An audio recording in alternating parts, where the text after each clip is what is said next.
सो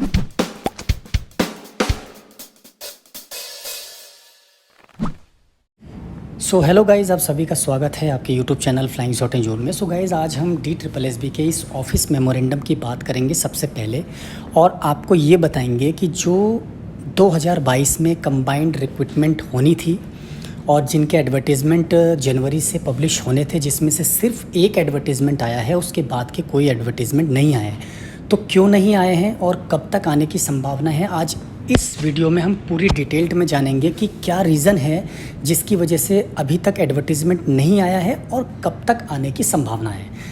तो सबसे पहले मैं इस वीडियो को आगे बढ़ाऊं, जो भी इस चैनल पे नए हैं चैनल को सब्सक्राइब ज़रूर कर लेना। अगर आपको वीडियो अच्छी लगेगी तो लाइक और शेयर ज़रूर कर देना। चलिए हम वीडियो को शुरू करते हैं। सबसे पहला रीज़न देखिए, ये एक ऑफिस मेमोरेंडम है जिसमें आपने देखा होगा कि DSSB ने UPSC और SSC की तर्ज पर एक कंबाइंड रिक्रूटमेंट प्रोसीजर की शुरुआत करी थी 2022 से, जिसके लिए इन्होंने ऑनरेबल LG से अप्रूवल ली थी और ऑनरेबल LG ने इसकी अप्रूवल भी 2021 में दिसंबर लास्ट तक दे दी थी। ठीक है, इस कंबाइंड रिक्रूटमेंट की खासियत ये थी कि इसमें ना केवल कमीशन का पैसा बचता, बल्कि कमीशन को एग्ज़ाम्स कराने के लिए अलग अलग शिफ्टों और अलग अलग पेपर को तैयार करने की ज़रूरत नहीं पड़ती। ठीक है, एक कंबाइंड एग्ज़ाम होता, कंबाइंड कट ऑफ होती है और हमारी चॉइस के हिसाब से हमें डिपार्टमेंट का अलॉटमेंट कर दिया जाता है, जैसे SSC के तर्ज पर किया जाता है। लेकिन सबसे बड़ी समस्या इस एडवर्टीज़मेंट की यही है कि इसकी जो एसेंशियल क्वालिफ़िकेशन है, ठीक है, वो डिपार्टमेंट टू डिपार्टमेंट वेरी करती है। यानी कि कुछ डिपार्टमेंट में आप देखेंगे कि ग्रेजुएशन के साथ साथ डिज़ायरेबल होता है, एसेंशियल अदर कोई नॉर्म्स नहीं होते, यानी कि इन एडिशन ग्रेजुएशन के कुछ नहीं मांगा जाता। सिंपल ग्रेजुएट हैं आप अप्लाई कर सकते हैं। कुछ में ग्रेजुएशन के साथ एक्सपीरियंस भी मांग लिया जाता है। और सबसे बड़ा रीज़न यही है कंबाइंड रिक्रूटमेंट एग्ज़ाम की। इसके साथ साथ दूसरा सबसे बड़ा रीज़न ये देखा गया कि कंबाइंड रिक्रूटमेंट में जो सैलरी का गैप है, ठीक है, वो भी अलग अलग है। यानी कि कुछ 4600 पोस्ट के हैं और कुछ 2400 के हैं, तो कुछ 2800 के हैं। अब देखिए 2800 10th पास पे भी हैं। आप DTC में अभी आपने एग्ज़ाम दिया होगा कईयों ने, स्टेनोग्राफ़र का, जूनियर स्टेनोग्राफ़र का, DTC में 2800 ग्रेड पे का, और वहीं 2400 ग्रेड पे का आपको 12th पास चाहिए सर्विसेज डिपार्टमेंट में, जो दिल्ली गवर्नमेंट DSSB हर साल निकालती है। तो बहुत बड़े डिफरेंसेस हैं ये एसेंशियल क्वालिफ़िकेशंस के, ठीक है, जिनको एक कंबाइंड ग्रुप में रखा गया है। तो इसीलिए मैं आपको एक एग्ज़ाम्पल भी लेके चलता हूँ। देखिए, ये आपका जनवरी मंथ में 3/22 एक एडवर्टीज़मेंट है जिसमें असिस्टेंट इंजीनियर सिविल, ठीक है, AE सिविल, पोस्ट कोड 830/22, इसके रिक्रूटमेंट थे अलग अलग डिपार्टमेंट में। देखिए, आपको मैं बड़े आसानी से बताता हूँ। जो भी MCD थी, नॉर्थ हो, साउथ हो और ईस्ट हो, ठीक है, इनमें तो आपका सिंपल था कि 2 years professional experience with degree in civil, ठीक है, 4600 ग्रेड पे का था, 18 से 30 साल एज, कोई दिक्कत नहीं।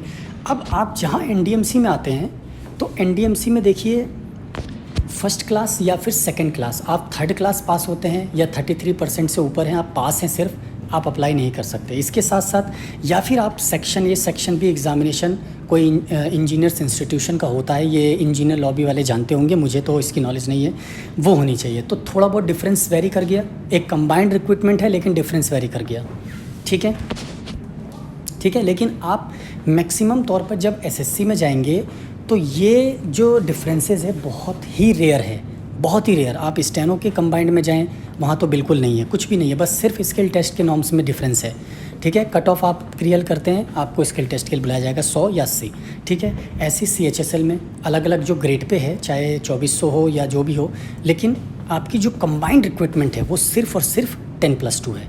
तो ये जो डिफरेंसेस हैं, ठीक है, यही डिफरेंसेस की वजह से जो DSSB है, यानी कि DSSB है, वो इस समय यही सोच रहा है कि इसको दूर किया जाए।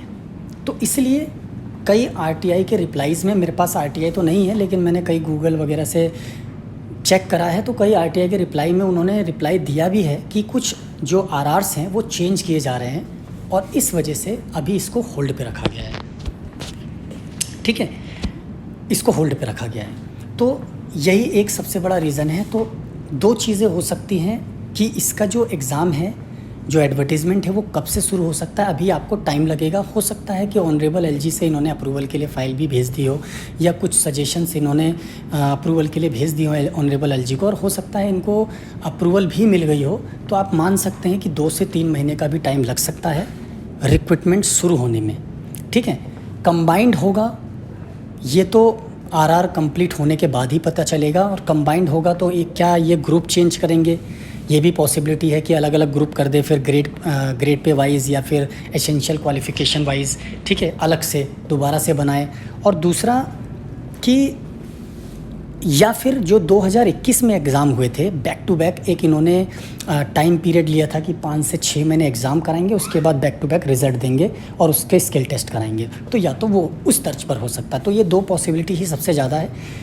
एक और चीज़ मैं आपको जो बताना चाहता हूँ इसमें, वो ये है कि जो आपका कंबाइंड रिक्रूटमेंट है, ठीक है, जो 2021 में अमेंडमेंट हुआ था, उस तर्ज पर तो बहुत कम संभावना है कि एग्ज़ाम हो, इसीलिए डिले हो रहा है, इसीलिए एग्ज़ाम नहीं हो रहे हैं। और आप देख पा रहे होंगे कि बस रिज़ल्ट और जो प्रीवियस चल रहे हैं वो हो रहा है। एक और सबसे बड़ा रीज़न है, मैं आपको एक और सबसे बड़ा रीज़न बताऊं जो मुझे सुनने में आया है, वो है कोर्ट केसेस। देखिए गाइस, डीएसएसबी कितना साफ़ सुथरा है मैं तो नहीं जानता, या कोई कमीशन कितना ईमानदारी से काम करता है ये कोई नहीं जानता, लेकिन सबसे बड़ी बात होती है उसके एम्प्लॉइज़। तो DSSB पे इतने एम्प्लॉइज़ नहीं हैं कि वो एक मास लेवल पे काम कर सकें, ठीक है, एक बेहतरीन लेवल पे काम कर सकें। और कोर्ट केसेस इस समय DSSB पे बहुत हैं। तो एक ये भी मेजर रीज़न है जो एग्ज़ाम्स को डिले करवाते हैं, क्योंकि ज़्यादातर जो एम्प्लॉइज़ हैं वो इन्हीं केसेस में लिप्त होते हैं, लगे होते हैं, ठीक है, बिज़ी होते हैं, जिस वजह से इनके पास टाइम नहीं मिल पाता अदर किसी फंक्शनरीज़ के लिए। सो ये भी एक रीज़न हो सकता है। सो गाइज़, जो भी इंफॉर्मेशन अगर मुझे फ़र्दर मिलती है तो मैं आप लोगों के साथ ज़रूर शेयर करूँगा। फ़िलहाल यही है कि आपको 2 से 3 महीना वेट करना है, क्या आरआर चेंजेस होते हैं और किस तरीके से नए रिक्रूटमेंट की शुरुआत होती है 22 में, और 22 में होती भी है, ये भी आगे देखने वाली बात है। तो जैसे भी मुझे कोई इन्फॉर्मेशन मिलती है इस रिगार्डिंग मैं आपको ज़रूर बताऊंगा। तब तक के लिए चैनल के साथ बने रहिए। अगर ये वीडियो आपको अच्छी लगी हो लाइक और शेयर ज़रूर कर देना। Thank you so much.